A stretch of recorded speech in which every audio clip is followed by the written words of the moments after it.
So sa video nga na ito guys, ay bibili tayo ng ice cream. Kasi nakita niyo naman ice cream. Obvious ba? Chat. So ito na nga, tuturuan ko kayo on how to pay using WeChat QR code. So first, open your WeChat and then choose the payment code. Pagkatapos, itap nyo lang like this, pak, ganun. And then pag okay na, automatically na yan magpipaid. So, eto na nga, nakuha ko na nga yung ice cream. So, syempre, ayan, takam na takam siya, girl. Kasi pagdating ng nawala ng ice cream. So, naisipan na nga namin mag-grocery. At kung nakikita niyo itong spring onions ni Ate na pagkahaba.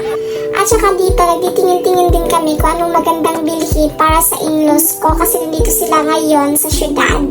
Isipan din namin na mamili nitong watermelon since pagka-winter na ay naku, pagka-mahal-mahal dahil ini-import yan sa Pinas.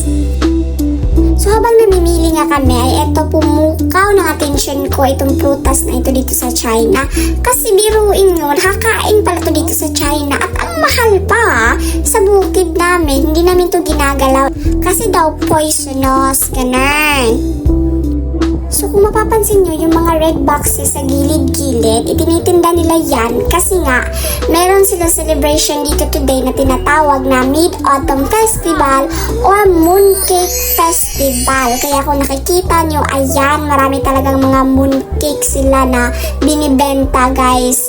So kapag kumain ka daw nito, ay syempre siswertehin ka daw. So paggabi na nga, so naisipan na nga namin na umuwi ng bahay kasi naghihintay pa dun yung in-laws ko.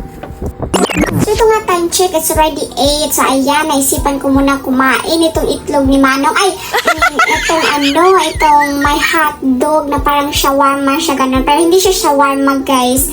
Iba yung last niya. So ayan, naglagay siya ng egg yolk dyan. So, ayan si Manong, ang astig niya. Grabe, Manong, ayan, spread it like a cheesy spread. Tapos flip, ganun, pack, ganun, and then chop the hotdog into pieces.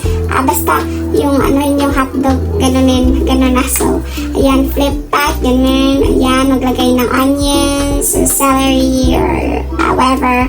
And then, ayan, lagay yung hotdog. So, ayan yung nakikita nyo, may pa-flip pa ganon si Manong, ayan. So, pagkatapos yan, may lagay pa siyang sauce para may kas, gano'n. Ewan ko kung ano din yan. Pero na-disappoint ako kasi isang hotdog lang, my God!